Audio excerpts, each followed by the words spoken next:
The number you have dialed is not in service at this time.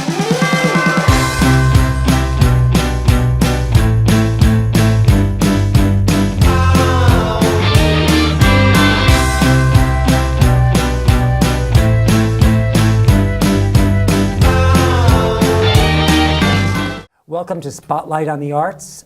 I am your host, Patrick Cristiano, the publisher of TheaterLife.com, a website for theater buffs in New York City and the Hamptons, and we are coming to you from the LTV studio in Wainscott, where I have a special guest today, my friend Judy Sleed. Judy, welcome. Hi, Patrick. I'm so happy to be a guest for a change. I'm delighted to have you. You just recently had a talk at the library where you talked about your experiences in Budapest, Hungary during the Holocaust. I did, and I'm sorry you missed it. However, we filmed it, and it can be seen on YouTube. Wow. It's, I think, under the title of After 70 Years, Judy Sleed. And I have some pictures. I have this Well, wait, tell me, before we get to the pictures, talk to me about what happened in Budapest, Hungary. You were 12 or 16? How old I was 12 years old when I was separated from my whole family and my home, and I was left all alone to tend for myself. And I just didn't know where anybody was or where they went, if they will ever come back. But as it happened, they never returned. I got to watch, I think, because you gave me a copy of the video, and I got to watch about half of it. It was really, and when it just blew me away when they told me you were separated from your parents, from your mother and your father, and that they came and they took away all the men that were from 16 to 50. Yes. And you had a brother who was 15 and 11 months and going to be... He was going to be 16 on November the 28th. And your father was only a couple of months away from 50. Yes. But they took them anyway. Well, that's because my mother felt it fell in. She had no idea that how things were going to work out. She had absolutely no idea. She had faith till the very end that everything is going to be okay. Because she was only 49, and she went just a few months before she turned 50.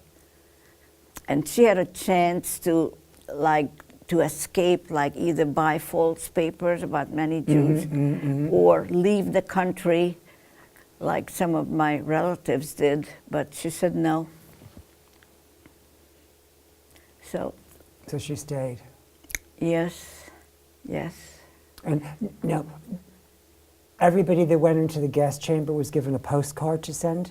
Oh yeah, that was another shocker. I only found out because I got a postcard from my father. I know, I saw in the story. Yeah, and then just a few years ago here in the Hamptons, I took a writing course, and I forced myself. They said, read a book about the Holocaust, which I never wanted to see any news about it. But I forced myself, and in that book it said, that's what they usually did. Before they sent them to the gas chamber, they gave them a postcard to write home. So it wasn't until then, just recently, that you found out what that postcard meant? Yes. Really? Yes. So you had this postcard that was from your mother? From my father. From your father. And saying that they'd all met up. He was with my brother, and he said, we just met up, and we are okay. He said, yeah, tell Judy, Judy they called me, we are okay, and only God is going to help us. And that's the postcard I had, and until that time when I read that book, that's when I just knew why he had written that. It was powerful when I read it. So what do you have? You have pictures? You said you brought pictures. What do you want to show? I have pictures of. I have this bag here, like Mary Poppins, and I have pictures. You're very colorful today, Judy. You've got all your shoes, your bag. I'm glad I wore a red shirt to fit in. I wanted to look good for you. So here I don't know, here I was written, I wrote a play called Daily Bob. Oh, you wrote a lot of plays. Yeah, but one of Wait, the... You wrote a play, what's it called? Say it again, it's the name of a street. Daily Bob. Daily Bob, it's the name of a street, right? Yes, In Hungary. Hungary. Because that's where I lived after the Holocaust. It was like for orphan kids, and we were destined to go to Israel. It's a really charming play. It's very sweet. Yes, and I hope you're going to direct it and bring it to life. You are so good at it, just like I you didn't get my chocolate cake. Oh. I have to bake you a chocolate cake. That known, might turn the key, you know. Yes, and I'm known to be a very good baker. Well, the proof is in the tasting. Get me the cake. Just like you directed Oh Gregory. See, it says directed by Patrick Cristiano. You know, and I had forgotten I had done that. That was in 2003. Was it that long ago? That's 15 years ago. My gosh. Which is another one of your plays. That's when we were in our 30s, right? 15 years ago? I must have been only 15 years ago. I was only in my 30s. Yeah. That's right. And then... But Oh Gregory was a really fun piece, and we got Dan Ratina. Yes. We have a clip. Can we show the clip of Dan Ratina from the play? Yes.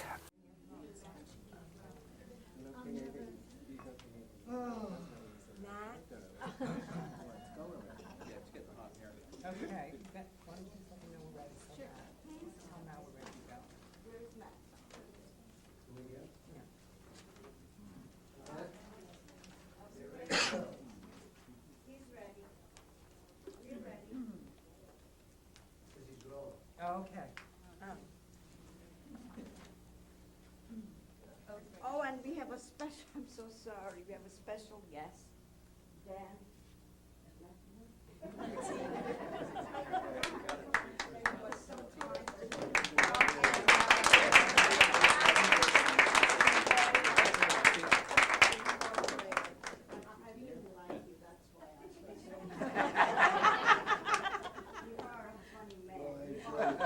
I didn't think I was going to be able to be allowed to play myself because my voice is gone.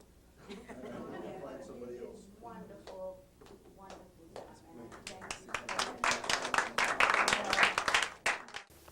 And then I had, going back and forth, we're and gonna be all over the about Daily place. Bob. Oh, your new. I don't know what the order is, but this. What's it called? The name of that street? I always forget it. Daily Bob. Daily Bob. And what's his name? Dan's son had written a piece on it when I had the. You want to hold this or whatever? Whenever I had a reading at the Jewish Center, and that's the article he had written about it.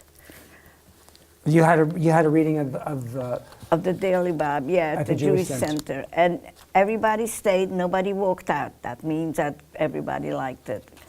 And this is this was the flyer for the, when I did the reading I did my thing at the library a couple of weeks ago. Look at Judy as a little girl. Can you zoom in on this? Can we get this or not? Look at her, how beautiful she was. Yeah. Aw. Oh, here is the postcard. Well, it's in Hungarian, so you can't read it, but you could. Oh, let's zoom in on this too. Can we? How close can you get to this? Yeah. This is the original postcard that her father sent her just before going into the gas chambers. And the postcards were the signal that that was the end, that they were allowed to send postcards before they went in. Well, thank you. That's good. Yeah, and well, here are some pictures. This one is my father when he was a young man, and my brother when he was little. Can we zoom in on this? Let's see. How does that look? That's her father and her brother, who both went to the gas chambers. Yeah, and this is Me and my brother and my mother's wedding picture. Let's show their wedding picture, this one over here. Can you zoom in on that? Am I showing it to Yeah. the right camera? Cool. Well, Judy, thank you so much for bringing the pictures. These are gorgeous, absolutely beautiful. And all these are copies because the originals are in Washington Holocaust Museum. How- And they copied these. I gave them the originals. And they did a good job copying them. But not the postcard. I wouldn't allow them to copy it. I have the original postcard. So that's that. So you're probably wondering about this book here. I had know a written- little bit about that. What? I know a little bit about that. You do? That's a book that you wrote about the crayon fight. Yes, yes. And some people say that because of the title, that's why the publishers don't want to take it because it's violent. Ah. So I should give it a different title, then maybe they would. Yeah, you have to. Because it's a good story. So did you? How long were you in the place? Where you were in Hungary, How what? where you wrote the play about the boy and the girl.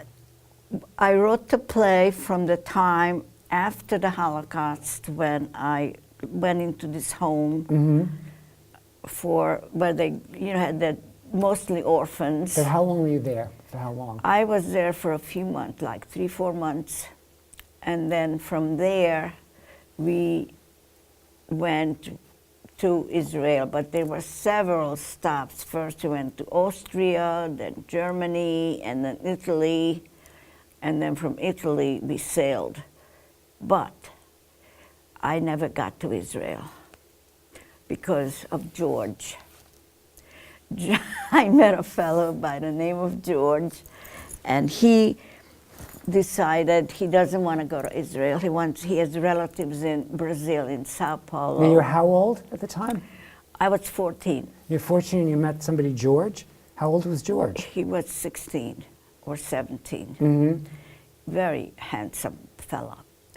So you were taken in by a good-looking man. Yes, and I thought that if he's, and then I had some relatives in New York, so no, I figured America, it's close by. I had no idea. You were 14. Yeah, so I decided I'm not going to Israel. I'll just come to the United States, and then after all, we will get together, get married, and live happily ever So did you after. marry George? No, he went to Sao Paulo. I came to New York. That's very far. He was living with relatives. I was living with. I had sense enough to know that's not a good time to get together. So you always had good sense, at least. Yes. That came naturally to you. Yes. So I also had written a play called Georgie Day, which is, this is the logo. That was Georgie Day. This is a musical. I had written all the music. They are about 10 songs in it. Oh, I Now- forgot you play the piano and write music, and you're a piano teacher. Did your creative explosion? How did that come to be? Okay, let me explain. But I just want to tell you about the songs. What play, musical, do you know where each song is hummable? Each song is hummable. In this play, of course it's not orchestrated because this is just a one-woman thing because you need a lot of people to put a show together. Mm-hmm. But each song is hummable. Okay, how? I grew up with, my background is theatrical. My mother's cousin was the most famous movie star in Budapest. Ah. Her name was Agai Irene. Irene Agagi, A-G-A-G-I. You could look her up on the internet. She made, before she became an adult, she was a child movie star, and I have all her films at home. It's in all Hungarian. But she was. Do you speak Hungarian? Yes, I do. And she was the #1 movie star. She was written up in all the magazines. She was well known. It's just like Elizabeth Taylor or Katharine Hepburn. And her husband, she married her husband who was a director. He was an award-winning director. One of his famous movies was called Hippolyte the Butler. I am yet to see that in Hungarian because they made it was so good they remade it several times. But his was original and he won an award. They came to Hollywood, but she died early, but he kept on working. And besides that, my mother's brother was a journalist and a writer. And I lived in this big house. There was a lot of tenants, a tenement house, I think you would call it, or a project, whatever you call it in English, I don't know. My neighbor she was a famous movie actress when she was 4 years old. But by the time I knew her, she was a teenager. So, and I used to go to the ballet school with her, and she would talk about when she was made the movie. Her name was Peichi Gisela. And she was like Hungary's answer to Shirley Temple. They both had curly hair and short skirts. So I grew up, and I took. So you grew up around artists, all around you. Yeah, and I took piano lessons and ballet lessons. So I was sort of groomed to be a star. But of course, I'm a star. But well, you have your own television show here at LTV too, don't you? What's it? Yes. It's called The Plays, The Thing. The Plays, and you were my guest. I've been on your show. Yeah, you schlepped all the way to New York City to see me in a play. Yes. You came to see The Owl and the Pussycat, which I did with Chantal George. And then I saw you in several readings here at Guildhall also. You did? You're a very talented young man. Well, yes. I don't know about the young, but I'll go with the talented. And another thing in this bag, I don't know how much time we have. We have about 10 more minutes. Okay, when my friends came to visit me from Israel several years ago. What is this? All the newspapers came to the airport to photograph us. She came to visit me, and I told, because my husband worked in news, he was a reporter for the Long Island Press. Actually, he was a travel writer. And so I knew a lot of press people. So they all came to visit us, to wait with me at the airport where Miriam, I met her as a Zionist, and I'm still friends with her. And she's still alive today? Yes, we're still corresponding. How old is she? Same as I, 35. You and my director are 35 forever. Yes, yes, but that's her over there, and you could see. You guys want to see? This is her friend Miriam, and this is from it looks like it's from the Post, 1979. I don't know if you can get any of that. Yes, and that's my friend Tommy DeMeo. That's in his store, and he's giving her a fur. A fur. She's being fitted for a fur. Yeah. Judy's watching in the background. Yeah. Envious. She's not getting one. You probably got one later, right? Yes. Yes. Well, I already had a mouton. Oh. I love that mouton because I bought that coat with my first paycheck. I mean, when I was working, not my first paycheck, but I saved money with my work, and so I bought I remember it cost $80. And what year? Oh, in, I forget now. I can't remember. whatever year it was. But I'm just trying to figure out because if you go backwards, that it was $80. Oh yeah, it's probably. And by today's things, that's probably at least 800. Could be 8,000. Could be. Yes. Yes. I don't know how. Yes. What it is you do to do the adjustments. Yeah, but it's probably a lot more. Yes. Yes. Yes. So I met this charming Robert Calvin. Remember? Mm-hmm. You were supposed to talk to him, who also liked my play. Yes. And he said he wants to get together with you and see what you could do. He does. Robert Yes. Kaufman does. Yes. About the play that's set in Hungary? Yeah, about the play I'd written, because he had the same opinion. It's very charming, and it should be shown to the public. Well, it's a really sweet story, and it's very personal, is Yes. what's really cool about it. And Yeah. it gave me some insight into you as well, Oh. because the character's you, right? The little girl. That's the funny thing you told me when you did Oh Gregory, when you found out about my background, that how come I could write such funny story, like Oh Gregory, because it is a comedy. Mm-hmm. I remember you telling me that. Yes. What did I tell you? Because I forget when I say things like that. You said that with my background, nobody would think my background that I could write such a funny story. But we use humor to survive. Yes. So you go to this humor place to... Yes. To, Yes. is what happened there, probably, and that kind of Yes. thing. Uh-huh.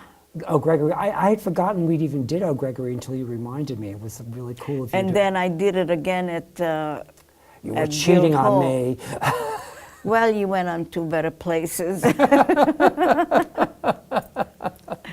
Yeah, Are you but, telling me I had bigger fish to fry? well, it shows it's good material. That somebody else liked it too, you mean? Yeah. But we had a lot of fun doing that, didn't we? It was it was really fun seeing all those people today because I had forgotten I did that. That's like 15 years ago. Yeah, with Rob Anthony. Remember him? Yes, and He's still acting out here. he's a good actor. And who was the young guy we had? We had a really, that did the Scott Edholm Yes. was in it. yes. And I forget the names, but it's in there somewhere because I have the cast with, and what's that girl's name who had the lead?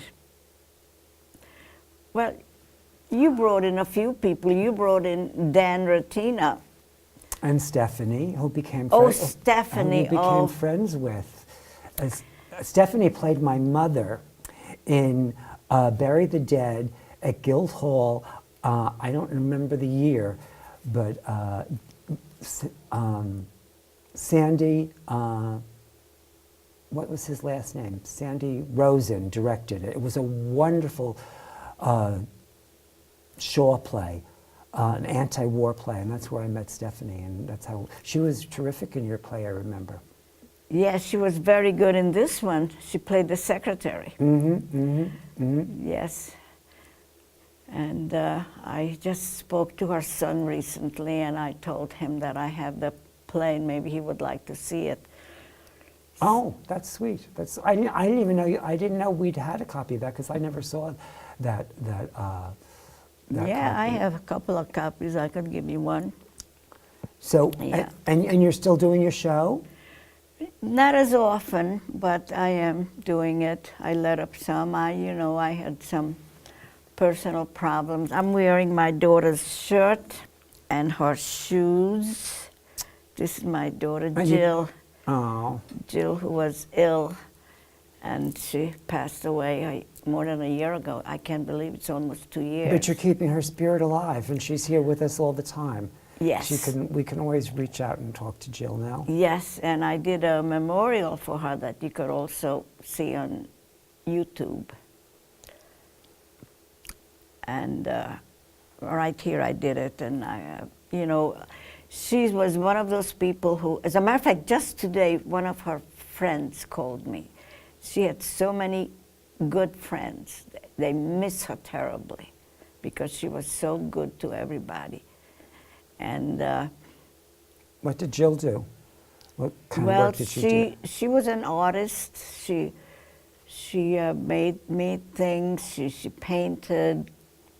She invented things. She called shirt off your back, a shirt. She would take a shirt like that, and she would make a pocketbook out of it, and she said, shirt off your back.